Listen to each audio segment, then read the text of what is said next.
Hello, my name is Michael Hummel. This is the first episode of Empowering Discussions with a Disabled Man. My first guest today is going to be IG Angela Vasquez. We're going to be talking about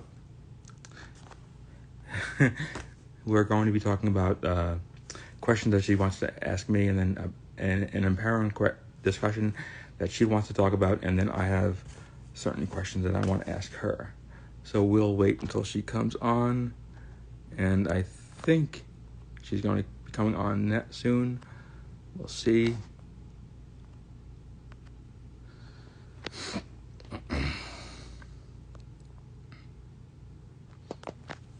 I'm looking forward to this because we've gone live before, but it's been a while. I figured this out. Okay, good. I'm happy. I'm happy. Hello. Hi. Hi, Michael. I figured it out. We did it together. Yeah. That's what makes, yeah, it's so good. How are you? Good. How are you? Good, good. Good morning. Good morning. Thank you for joining me. Absolutely, absolutely. Thank you so much for asking me. I'm so nervous. I'm excited and nervous and Well, coming up with my questions. And yeah, this was yeah, I'm always so I've been, off the cuff. So yeah, I have my questions too. um, so good. um, so the way I wanted to do it was you ask me questions, and then we have a discussion about anything you want, and then we'll close with my questions that I have. Are you good with Okay. that? Sure. Okay. So so I know that your one word is empower. And this is, well, first of all, let me congratulate you because I think this is amazing what you're doing. I love that you are, you know, putting yourself out there to, break the stigma of disabilities. And while I feel like I'm really don't, and that's why I'm here, right? So I can learn and so I can really understand and help with that, just myself. And I'm really excited about this for you because we need it. We need to understand more about it. And I can't wait to hear even more about your story and everything. But I mean, I know a little bit. We've gone live and stuff, but I have to admit that I'm really nervous about this because Yeah. one of the things I think that and I don't know if other people really struggle with this because you know, um, I'm only in my own head, right? So, I don't want to offend you. I don't want to say the wrong thing. I want to empower you. I want to encourage you. I want this to be, a place where where that stigma can be broken.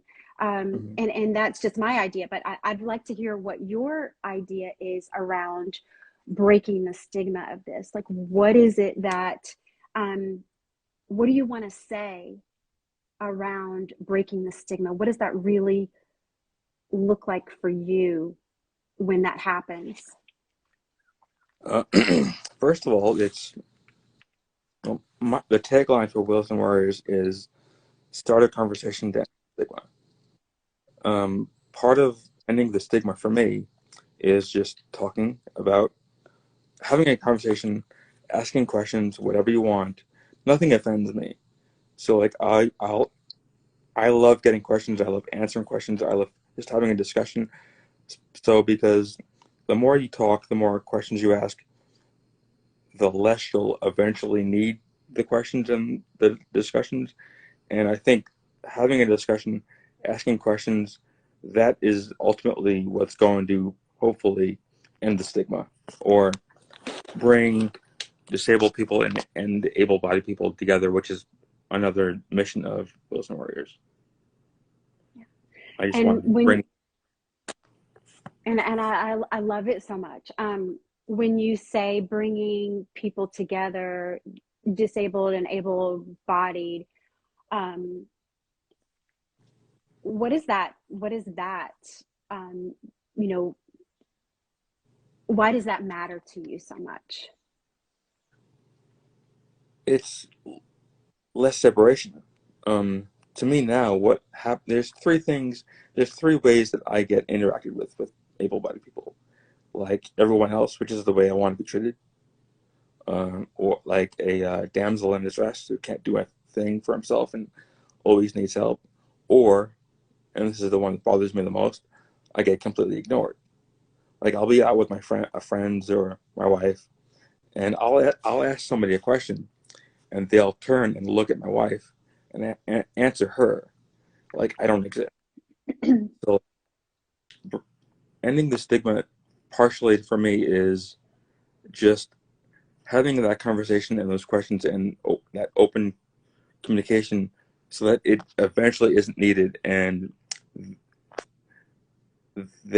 everyone treats everyone like they're the same, and there's no difference in anyone. The only difference between me and somebody else is I sit down a lot more, and that's just the way I look at it. Do you want to share a little bit about what happened since this is your first episode? What Do you I want to mean, share about a little bit about your story a little bit? um, sure. I was born in 1978, and I was diagnosed with spina bifida.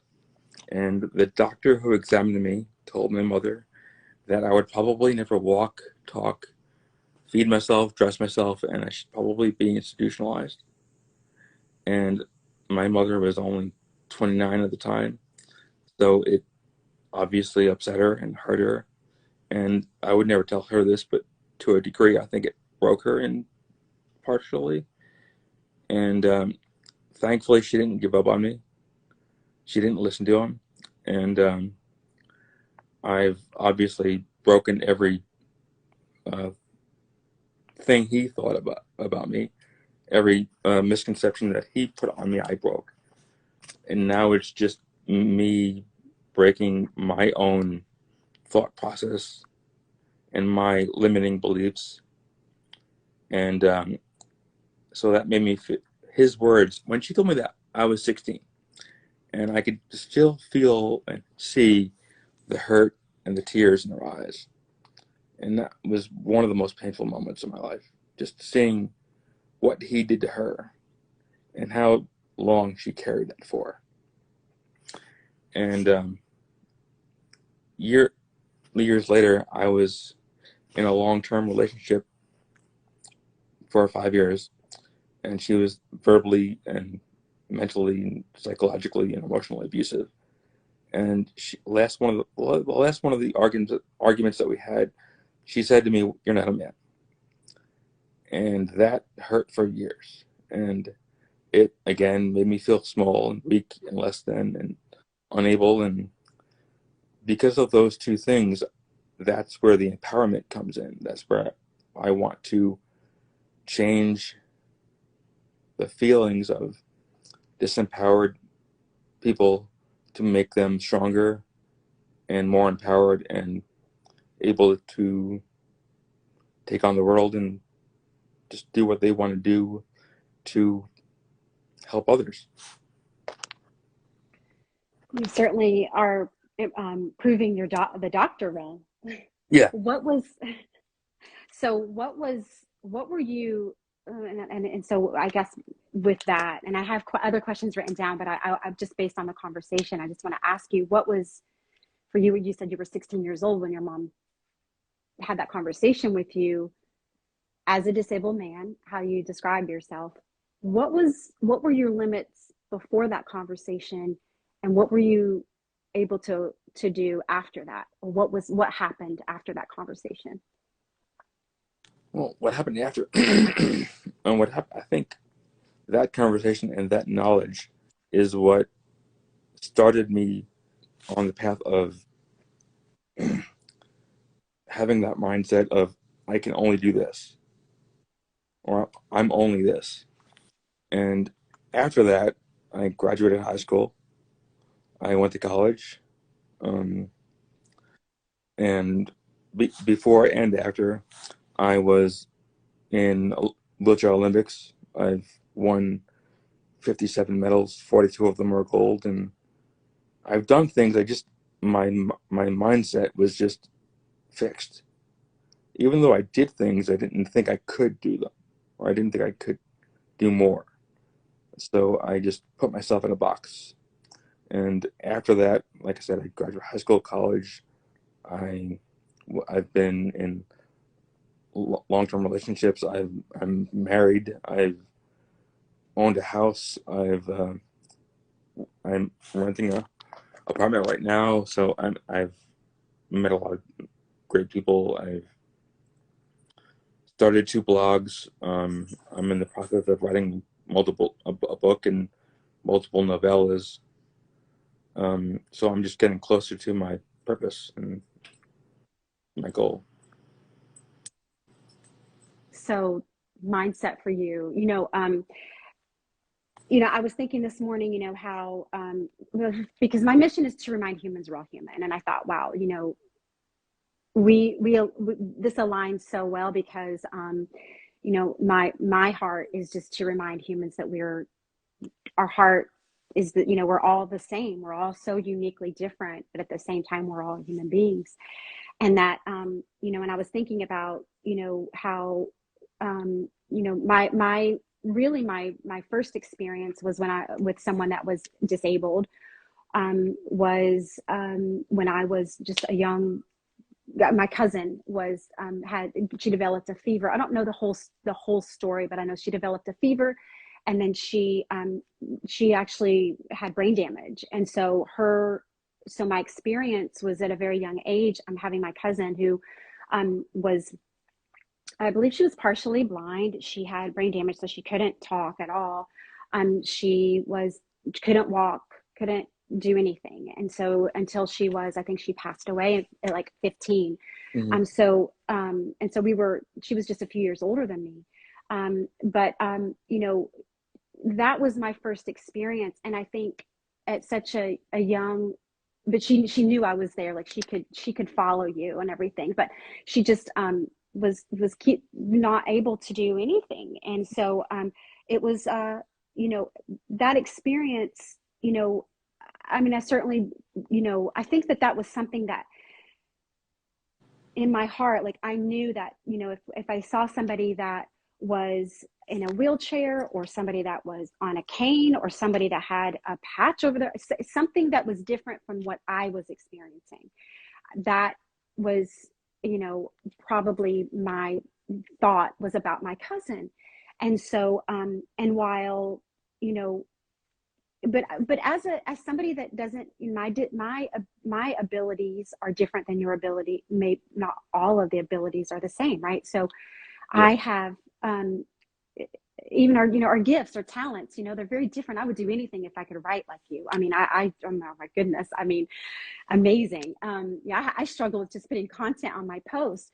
But when so I never really thought about how I may view someone, but my heart has always been to serve and help people. I'm the first one that'll grab the elevator, or I'm the first one if I see somebody that I think they need help, right? Mhm. So with someone that wants to serve so much or wants to help, what do you say to people that, maybe don't, maybe that person doesn't need the help, or maybe they don't want the help, or they're perfectly capable of doing whatever they need to do, but on the outside, we think, oh no, I could help. Yeah. What do you say to somebody to help break that stigma of they need help? I get people trying to help, and I appreciate that. What happens with me is there's times when I'll be like in a park, and someone will come up, and I'll be going like up a hill or an incline, and someone will come up to me and just start pushing. And I get they're trying to help, but the way I look at it is it's a personal space issue. So if you don't know me, don't touch me. So like if you want to help, great. There's two things. Ask first, and if I say no thank you, don't be mad or upset. I've had people where I've said no thanks, I have it, and they've gotten butt hurt because I said no thank you, and all they wanted to do was help. So just ask and understand. That's all I want. That's all I think anybody wants. It's like it would be like the same like if you're walking in a park and you broke your ankle and you're on crutches and you're going up an incline and someone came up to you and picked you up and walked you up the hill. Same thing. It's just a personal space issue.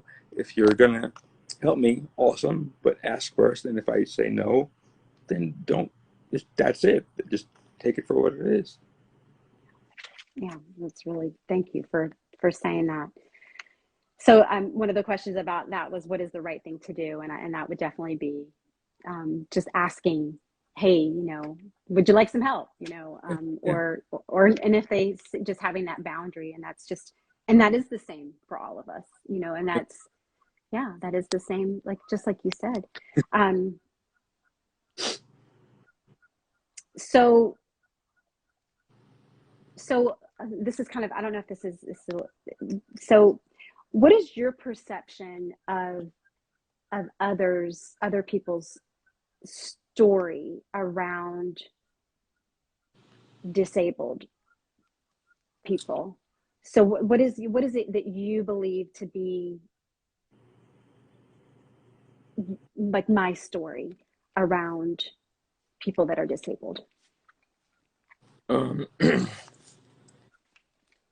my perception of uh, able-bodied people's stories. I mean, it's just this is partially why I'm doing this show is because to educate and to help other people know more about disabled people and disability, so that they can get a clearer um, perception of other people's stories.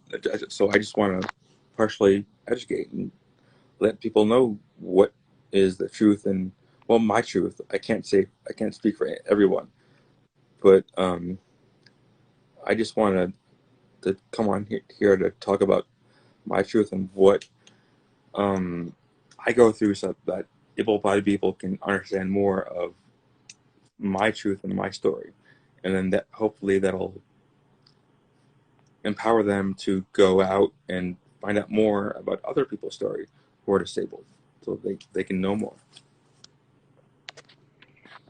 You mentioned, and I know that's kind of an like, that question is, when I was thinking about, what do you believe that, I believe about people that are disabled, and so like you said, like doing the show, and I think it's really really important, and I just admire you so much that you are doing this, because you know I would imagine there are a lot of people. Well, there are a lot of people that could benefit from this because Yeah, it's such a good idea. I'm glad you're doing this.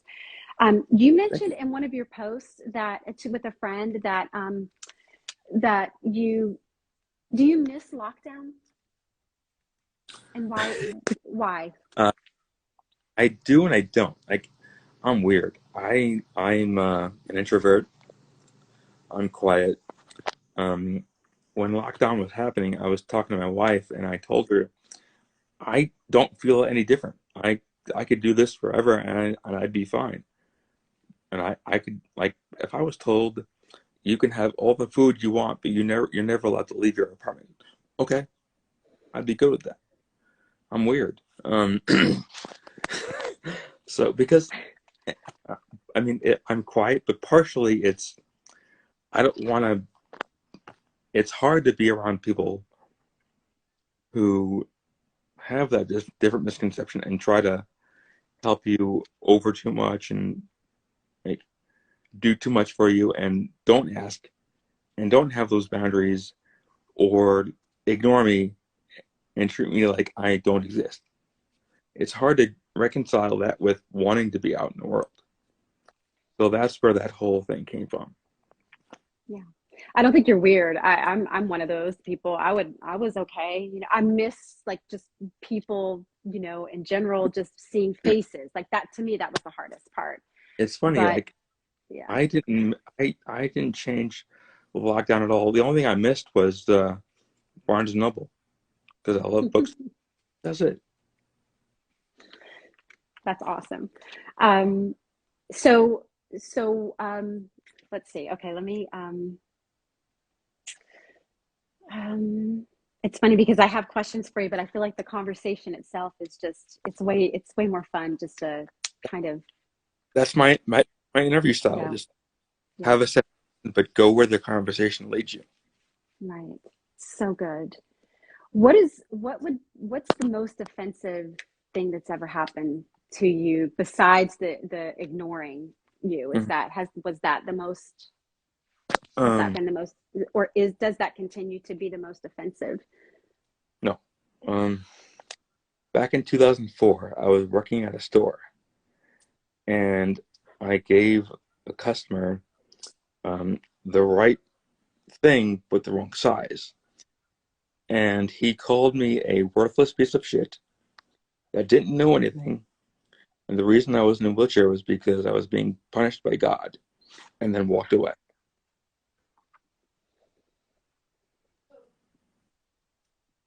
So that I'm was so sorry for that. That is ridiculous. hard. And then So there sorry for that. Wow. were two other customers in the aisle, so I couldn't just leave. I had to have that happen and then help them. How long ago was that? 17 years, actually, almost 18 years ago. Is that what gives you the power to show up? In part, yeah. It's what gives me empowerment is partially um, that because I know he was wrong. It's the story I told you with my mother because she didn't give up on me, so I'm not going to give up on myself. Right. It's my wife who how much she thinks about me and how much sorry how much I take care of her and our lives. So it's just a combination of those things. Knowing what I can do, what I'm able to do, What are you and able to do? anything I put my mind to, anything I can, anything I go fully in, and I don't like give up on, and anything I anything I go laser focus, tunnel vision on, and just go 100%.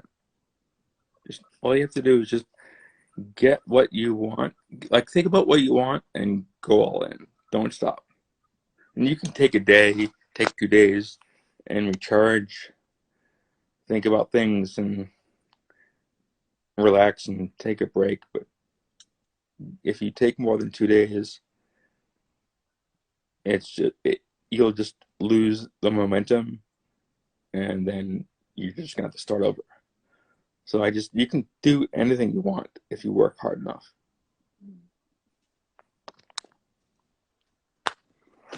Thank you Sorry. for having me. No, it's okay. No, I, I really appreciate you asking me to do the first one. Can I just ask you some questions about your wheelchair? Are you fully in your wheelchair? Do you get to, or is there any sort of, can you walk at all? Is there, tell me about a little bit about that. I can walk with crutches. I generally only stand up when I get up to use the restroom. I should walk more to get more exercise and more uh, mobility in my legs and get my blood flow with my legs. But I'm kind of lazy in that way, so I just use my chair 90% of the time. Um, and but I can walk with crutches. When I did walk a lot, I would go about 2 hours, and then I would be dead tired, and I would need my chair, which is why I don't go anywhere out of my chair. Because if I go anywhere out of my chair, and, like in my crutches, and I don't have my chair when I'm get to that point where I'm tired, I'm gonna not have anywhere to sit. So Mm. that's generally why I don't do it. I should do it more in the house though, but I have a manual chair. I don't have an electric chair, and that's how I get around. And every 3 to 5 years, I get a new chair because they break down. Like the little wheels in the front break down. Like right now, my wheelie bar, the thing in the back that like allows me to go back, there's supposed to be two of them. One of them broke, so I only have one. So as it is now, I'm less able to walk my dog around because I don't want to go up a hill and fall on my back. Yeah, no, you don't want. Yeah. So, so, so, do you want an electric chair? No, an Okay. electric Well, chair would why not? be an electric chair would make me even lazier than I am Okay. because the way my arms are like everything to me. Mm, I mean, I can't use my legs, so because I can't use my legs, I got to use my arms. mm-hmm, And if I was an electric chair, I mm-hmm. would push a button and be able to go, and that would just I see. I like my arms, I like my muscles, I like working out, I like using them. The only bad thing about that is because of how much I use them, eventually my shoulders are going to go. Mm. Because I can I'm 40, I'm going to be 44 in May. I can already feel like 44? Oh, yeah, I did not. I don't know why. I thought you were much younger than that. yeah, a lot of people do. Uh, Yeah, you have, yeah. I'm going to be 44 in May. But when I put my chair in my car, I can Mm-hmm. already feel my shoulders Mm, hurting a little bit because I have to pick it up, and it's only 20 pounds, it's only 20, 25 pounds, so it's not heavy, but mm-hmm. you know, it doesn't feel great sometimes. Yeah, yeah. Well, the laziness and all that. I mean, we're all, I think we all carry a little bit of that, for sure. Yeah. Yeah, I often, say like, am I lazy or am I procrastinating? It's like which one am I doing here? I like to think Um, that what? I'm sorry. I like to think the latter for me. Procrastination. Yeah, yeah, So, did you have some questions for me? I hope that. Okay. that's good. Yeah, I have a question for you. Okay. Um, what one thing in life would you want to eliminate if you could?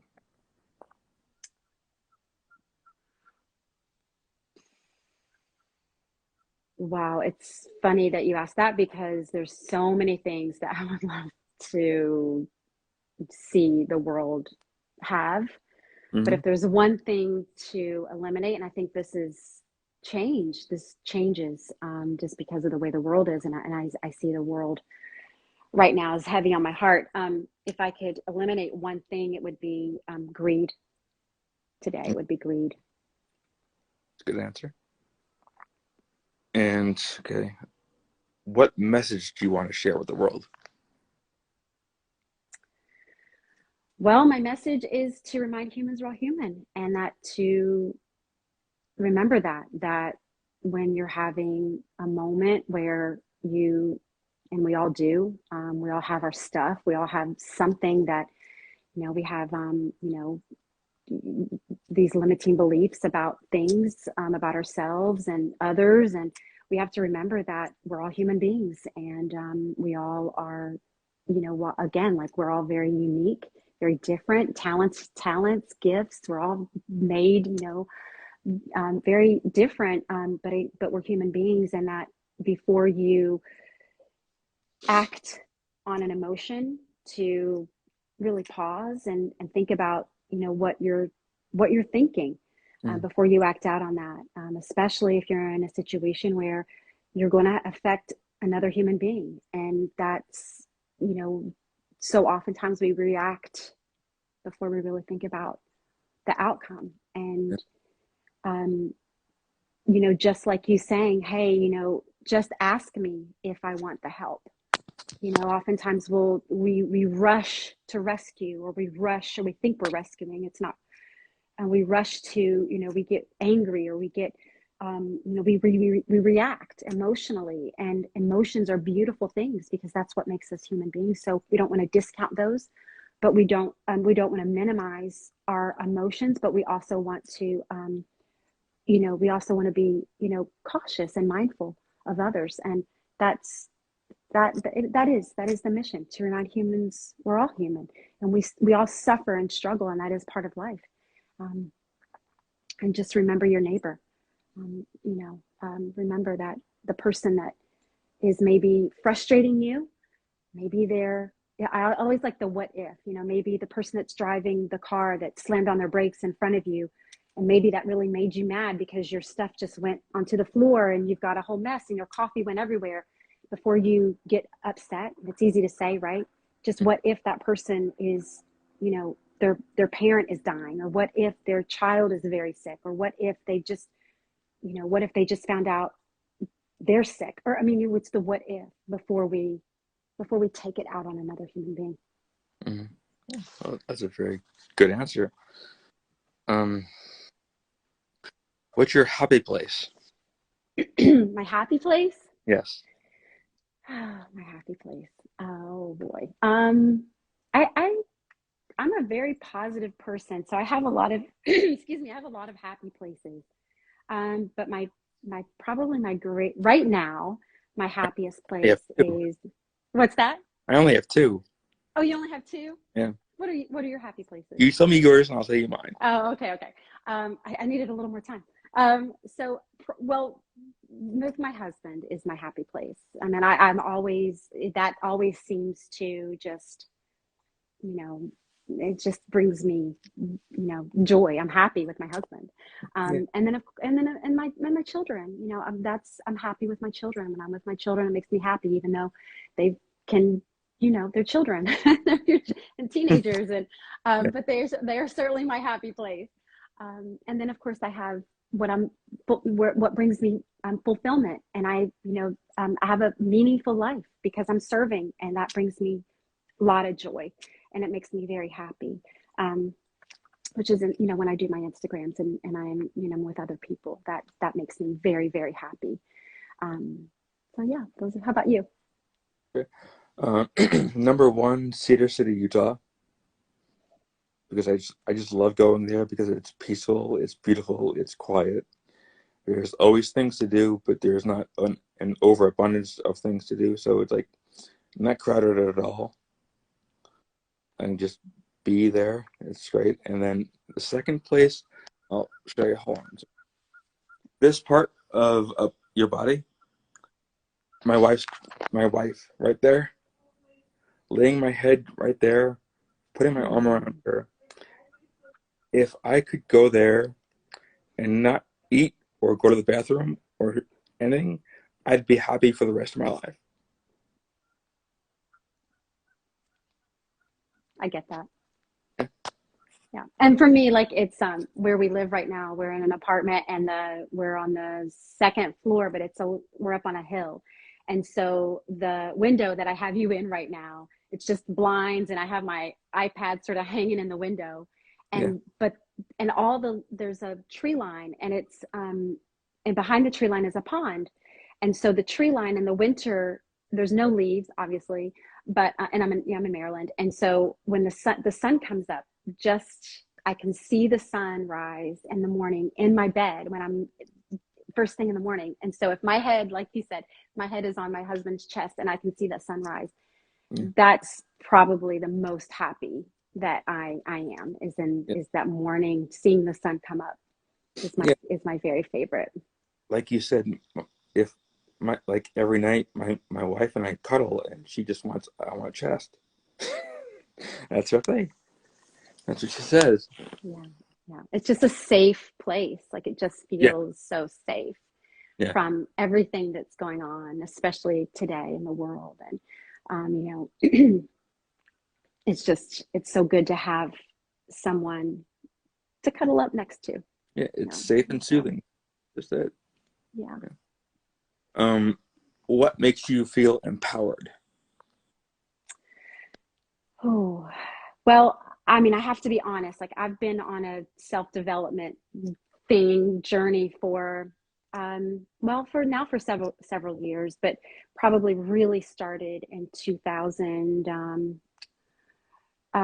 Let's see, if I go back, probably like 2005, but then really real personal growth in just the last few years. And what makes me feel empowered is that's even asking myself that question. What makes me feel empowered is it sounds a little bit self-serving, because empowerment can be so um,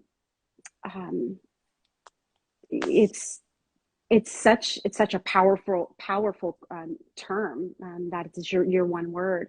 So asking myself that, it feels a little self motivated, and I've struggled with focusing on me, um, and self care, and just really loving myself, and being okay with who I am in my own skin. I've really struggled with that over the years, and so um,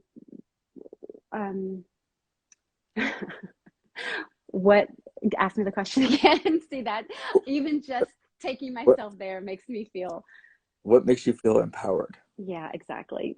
So serving, that's what makes me feel empowered, giving back, um, loving to the degree that I know it makes a difference, caring in a way that truly that other person feels it, you know um, knowing that someone, when they walk away from me, they feel better than they did when they approached, and that I'm making a difference in my small way, Yeah. um, and that someone can go away and say, what, I'm going to do that thing that I'm determined to do no matter what, just helping give that, that spark inside, that desire, some fuel, and encouragement, that makes me feel empowered. Good answer. Okay, now I'm done, but there is someone who wants to come in. So would you like me to bring them in so we can talk more? Sure, yeah, that'd be great. I mean, if you unless you want me to go and you want to have Oh, somebody else come in, that's. they just I think they just left. Oh, Um, okay. yeah, okay. I'm sorry. No, Um, it's okay. Well, I do you know them? no, I just Oh, saw okay. that they requested to come in, but they're gone now. Okay. Yeah. Okay. One thing I will say though about that, bringing some other people in, just be mindful that who they are, because haven't had a couple of bad Okay. situations happen. So, just to let you know, that's Okay. a new boundary for me, because I do go live every day, and want to know who they are. Yeah, I get that. Yeah. Well, that's all the questions I have. Thank you for Okay. thank you for being my Oh, first guest. You're like one of my favorite people in Movement Makers, so aw, you're one of my favorite humans too. I appreciate you.